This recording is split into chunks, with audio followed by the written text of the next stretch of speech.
Okay, quick question. Why would you die for a line? Not a person, not your family, a line. An invisible line drawn on a map that you can't even see when you're standing on. People have done that for thousands of years, millions of them. Fought, bled, starved, and died, defending a border that doesn't exist anywhere except in agreement. Not in the dirt, not in the rocks, in agreement. That's insane if you actually stop and think about it. Here's the part that makes it worse. For roughly 300,000 years, humans didn't have countries at all. No passports, no borders, no your side, my side. Just people, moving where the food was, sleeping where it was safe, following rivers and herds across land that belonged to nobody and everyone at the same time. Then, somewhere along the way, we invented the idea that a piece of dirt could belong to a group of strangers who'd never even met each other. And that idea became so powerful, it now decides where you're allowed to live, what language you speak, what passport photo you awkwardly took last renewal, and yes, occasionally, whether you go to war. So tonight we're answering the actual question. Why did ancient humans create countries? Not empires for the history book version. The real, messy, occasionally ridiculous story of how us and them became something you could draw a fence around. Mesopotamia, Egypt, China, Greece, Rome, all the way up to some cartographers in Europe drawing lines through Africa with a ruler and barely looking at a map. We're covering it all. Buckle up. This one gets weird fast. Let's rewind to the very beginning because you need the before picture for the after to make any sense. For most of human history, we lived in small bands, 20, maybe 50 people, hunter-gatherers, moving constantly, following seasons and animals and rainfall. And here's the key thing. They didn't need country. They barely needed rules written down anywhere. Everyone knew everyone. Everyone could see everyone. If someone caused a problem, the group handled it directly because there were no strangers to hide behind. Territory exists, sure. Groups had ranges they moved through and they'd occasionally clash with a neighboring band over hunting ground. But nobody was drawing border. Nobody needed a passport to visit the next valley over. You didn't need a country when your entire social world fit around one campfire. So what changed? One thing. Just one, but it rewired everything downstream. Farming. Around 10,000 BCE, in a handful of places around the world independently, humans figured out they could plant seeds instead of chasing animals. And that sounds like a small upgrade. It was not a small upgrade. It was the single biggest social explosion in human history, and most people have no idea it's the actual root cause of everything from taxes to armies to your driver's license. Here's why. The second you plant a crop, you can't just wander off next week. You have to stay. You have to defend that field until harvest. And suddenly, for the first time ever, humans had something worth guarding in a fixed location. Land wasn't just somewhere you passed through anymore, it was an investment. And investments need protection. Farming also did something even sneaky. It created surplus, extra grain, extra food, sitting in storage that not everyone had to spend all day producing. And that surplus meant, for the first time in human existence, some people didn't have to farm at all. They could specialize. Some people became tool makers, some became priests, some became something brand new, something that had never really existed before. Ruler. Because here's the uncomfortable truth about surplus. Whoever controls the stored food controls everyone who's hungry. That's it. That's the entire foundation of political power for the next several thousand years, and honestly, arguably today too, just with better brands. So villages grew. Villages became towns. Towns needed organization because when you've got a few thousand strangers living together instead of 50 people who all know each other, you can't just handle problems around a campfire. You need rules, you need someone enforcing them, you need essentially government. And that brings us to Mesopotamia, land between two rivers, modern-day Iraq, and the actual birthplace of the first thing you could reasonably call a country. Around 3,500 BCE, the city of Uruk exploded in size. We're talking tens of thousands of people, which for the ancient world was basically a modern metropolis. And Uruk didn't just grow, it organized walls, temples, bureaucrat, record, actual written records, because someone eventually needed to track who owed what grain to whom, and that boring accounting problem is, no joke, why we invented writing in the first place. Let that sink in for a second. Writing, one of the most important inventions in human history, might exist because some Sumerian bureaucrat got tired of forgetting who owed him barley. Uruk wasn't alone for long. Nearby cities like Ur and Lagash rose up too, each with their own wall, their own king, their own patron god, their own identity. And here's where it gets interesting because these city-states started acting exactly like countries do today. They had defined border. They taxed their citizens. They fought wars over water rights and farmland. They even had diplomacy, treaties between rival cities, some of the oldest peace agreements ever recorded. You know what that means? The first international treaty in human history probably wasn't about religion. religion or ideology. It was almost certainly about water. Some things never change. And once you have multiple city-states competing for the same river, the same trade routes, the same farmland, you get something new. Group identity with teeth. Suddenly you're not just a person. You're a citizen of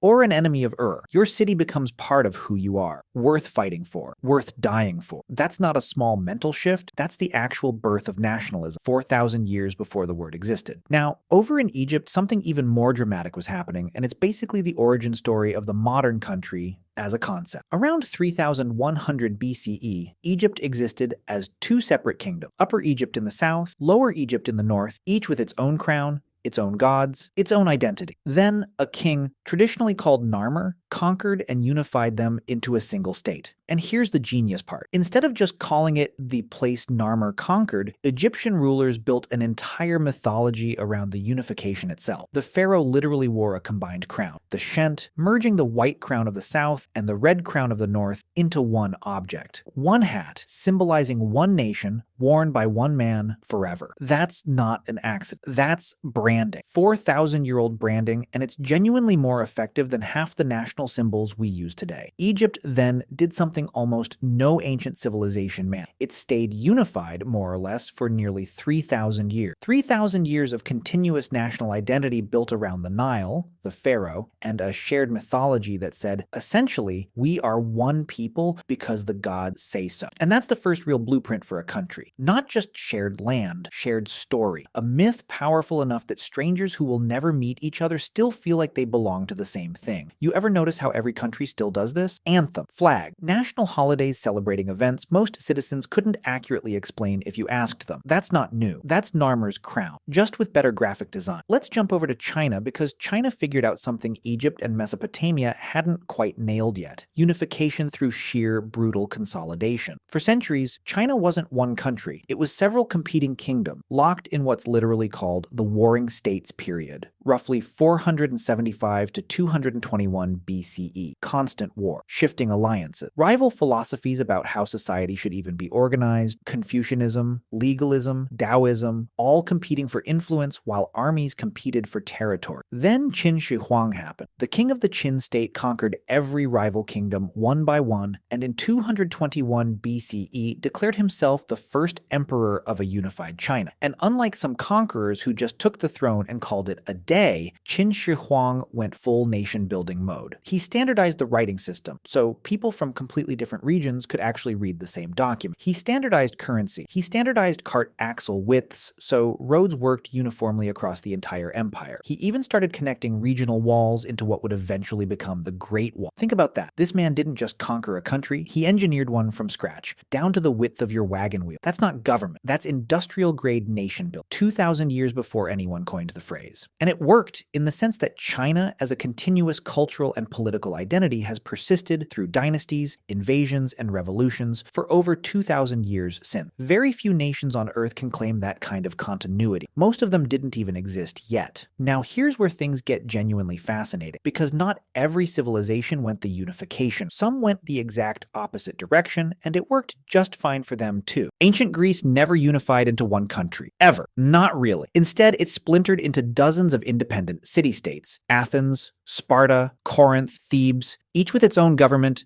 its own laws, its own army, its own fierce sense of identity. And these weren't friendly neighbors sharing a continent. Athens and Sparta fought each other in a brutal, decades-long war, the Peloponnesian War, that devastated the Greek world. Two city-states, same language, same gods, same broader culture, still willing to grind each other into dust over politics and power. Sound familiar? It should. That's basically every regional conflict in human history, on a smaller, angrier scale. But here's the twist that makes Greece genuinely important to this story. Despite never politically unifying, Greeks still saw themselves as one people, Hellenes, distinct from everyone else, who they collectively called barbarian, a word that literally mocked how foreign languages sounded to Greek ears. Bar, real respectful. So Greece proves something crucial. You don't need one government to have one identity. Culture, language, religion, and shared myth can create a sense of nationhood, even when there's no actual nation. That distinction, cultural identity versus political unity, is still relevant literally today. Ask anyone from a region with a strong regional identity inside a larger country how that tension feels. Then Rome shows up and says, forget city-state, forget cultural federations, we're doing something completely different, we're doing empire. Rome started as literally one city. One, a relatively unimpressive town on 7 hills. And through centuries of conquest, alliance, and frankly relentless military expansion, it grew into an empire spanning from Britain to Egypt to the Middle East. Here's what made Rome different from everything before it. Rome didn't demand everyone become culturally Roman. You could keep your gods mostly. You could keep your language often. What Rome demanded was loyalty to the system, Roman law, Roman roads, Roman taxes, Roman military protection. Become part of the machine, and the machine would take care of. This created something genuinely new in human history, a multi-ethnic, multilingual political entity held together not by shared bloodline or shared myth, but by shared infrastructure and shared benefit. Roman citizenship eventually extended to conquered peoples across the empire, which meant a man born in modern-day Syria could technically hold the same legal citizenship as a man born in Rome itself. That's a wild concept for the ancient world. Citizenship, not as an accident of birth location, but as a legal status you could actually be granted. Sound familiar? That's basically the concept behind modern naturalization,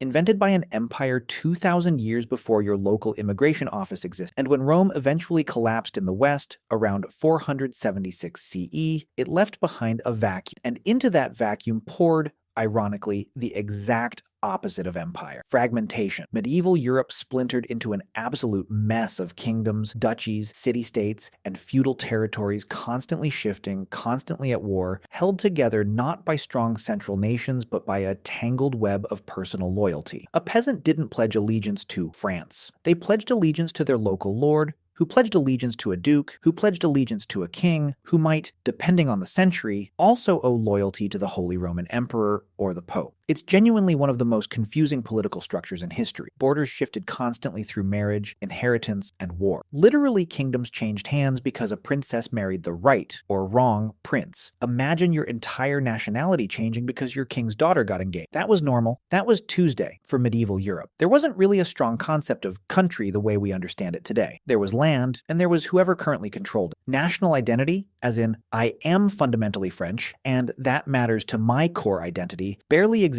yet in the modern sense. So when did that finally change? When did country start meaning what it means to you today? A defined territory with defined borders, defined citizens, and a government that answers, at least officially, to no one else, the Peace of Westphalia. After decades of brutal religious wars tearing Europe apart, a series of treaties were signed that established a genuinely revolutionary principle: sovereignty, the idea that each state has supreme authority within its own borders and other states have no right to interfere. That sounds obvious to you now. It was radical then. Before Westphalia, kings answered to the Pope, to the Emperor, to whoever held more power in the tangled feudal web. After Westphalia, the theoretical idea took hold that a nation's internal affairs were its own business. Full stop. This is genuinely the moment the modern nation-state as a legal and political concept was born. Not Egypt, not Rome. A peace conference in 1648, trying to stop Europeans from murdering each other over religion, accidentally invented the blueprint every country on Earth still technically uses. Kind of anticlimactic. You'd expect the birth of the modern nation to be more dramatic than a treaty signed, because everyone was exhausted from fighting. But here's where the story takes a genuinely dark turn, because the next few centuries of nation building didn't stay confined to Europe. It went global, and it dragged millions of people into borders they never asked for. Colonial powers, Britain, France, Belgium, Portugal, and others spent the 1800s carving up Africa, Asia, and the Americas, and they did it with startlingly little regard for the people already living there. The most infamous example, the Berlin Conference of 1884. European leaders sat around a table in Germany and divided up the entire continent of Africa among themselves, using rulers, straight lines, and vague geographic guesses. Rivers and mountain ranges got used as convenient borders because they were easy to point at on a map, not because they made any cultural or ethnic sense whatsoever. Here's the part that should genuinely bother you. Not a single African representative was present at that conference. Millions of people, hundreds of distinct ethnic groups, languages, and kingdoms had their entire future decided by men in a European room who had, in many cases, never even set foot on the continent. Straight lines cut directly through unified ethnic groups, splitting families and communities across new, arbitrary borders. Meanwhile, historically hostile rival groups got jammed together inside the same new country, with zero regard for centuries of existing tension. You want to know why so many modern conflicts trace back to colonial-era borders? This is why. Those lines weren't drawn based on culture, language, religion, or history. They were drawn based on which European power wanted which river access and where a ruler happened to land on a map that somebody sketched in an afternoon. This is genuinely one of the darkest chapters in the entire story of why countries exist, because it proves something uncomfortable. Sometimes countries aren't formed organically through shared identity at all. Sometimes they're formed by outsiders, for outsiders' benefit, and the people actually living there just have to figure out how to make it work afterward. And in a lot of cases, honestly, they still are figuring it out today. So let's zoom all the way back out, because we've covered a lot of ground, literally and historically, and the pattern underneath all of it is actually pretty clear once you see it. Countries didn't appear out of nowhere. They emerged again and again independently, across totally different continents and totally different cultures, from the exact same underlying pressure. Farming created fixed land worth defending. Fixed land created surplus. Surplus created specialization and hierarchy. Hierarchy needed organization. Organization needed identity, some story powerful enough to convince thousands, then millions, of total strangers that they belonged to the same us. Sometimes that identity came from unification, like Egypt's two crowns becoming one. Sometimes it came from brutal conquest, like Qin Shi Huang standardizing an empire down to the wagon. Sometimes it came from shared culture without shared government, like Greece. Sometimes it came from the legal citizenship built on infrastructure, like Rome. Sometimes it took a devastating war and an exhausted peace treaty, like Westphalia. And sometimes, disturbingly often, it was simply imposed from outside by people who never had to live with the consequences. But underneath every single version, the actual function stayed exactly the same. A country is a story, a really, really convincing story, that a group of strangers agree to believe together. That belief is what makes a flag mean something. That belief is what makes a border an actual physical nothing, something people are willing to defend with their lives. Here's the thing that should genuinely mess with your head a little. There's no line on Earth you could point a satellite camera at and photograph a border. No wall, unless humans built one. No color change in the dirt.